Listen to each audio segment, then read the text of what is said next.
Hey guys, Coach R here, The Strong DNA. I'm a TRX course instructor. I'm with my coach Lucy here. So today we want to cover a TRX standing plank and talking about the progression with the arm saw and then how TRX standing plank works and what's the benefit and why we use this exercise with our members. So we're considering you already know the basics of the plank, elbows on the floor, body looks like a stable kind of a piece all together. You're pulling the elbows down, engaging your lats, the cross connection of the lats and glutes. Pretty much the whole concept of the plank applies on the standing plank. The only difference is your arms are not stable anymore. So we're taking the stability away from the arms because on the floor you're stable. So here you're not stable anymore. But before we start to go through the exercise, I just want to remind you guys the TRX standing plank can perform on a full length and a mid length. So right now we're kind of using a mid length. You're standing facing away from the anchor point. So you're gonna have both forearms inside a foot cradle with this kind of a nice on a comforty area of the muscle, so it's not gonna hurt you. First thing first, you gotta make sure that the handles are equalized with each other.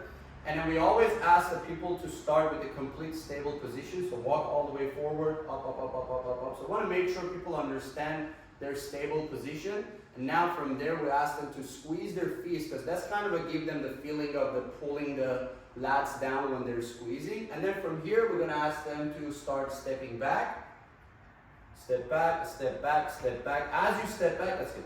As they step back, we always want to remind them to engage their rib cage to the pelvis so their abdominal muscle is all engaged, so it's working over there.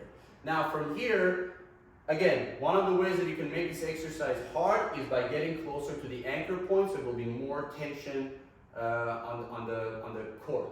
But another way, which is kind of like a tricky part of it, it gives two benefits, is we're asking them to do the arm saw. So on the arm saw, you're just simply moving the arm up and down. That's kind of a put them in that in a rollout position if you're using one of those rollers, ab rollers. Second, you're unintentionally working on your shoulder mobility, all right? However, you have to be careful with the people that they have shoulder injury. You don't want to ask them to do the arm saw, so make sure you confirm that they're completely clear on their shoulders or do a FMS and make sure they don't have any injury on the shoulder. But it's a great exercise to kind of perform as of the core exercise.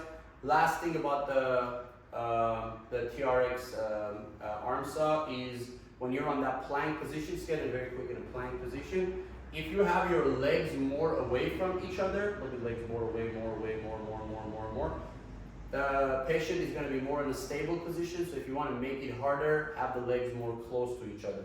So it's going to make the balance again challenging for them. When they really master everything here and they're really good on everything, another way that you can challenge the athlete is you can turn them around and ask them to perform the exercise right underneath the anchor point.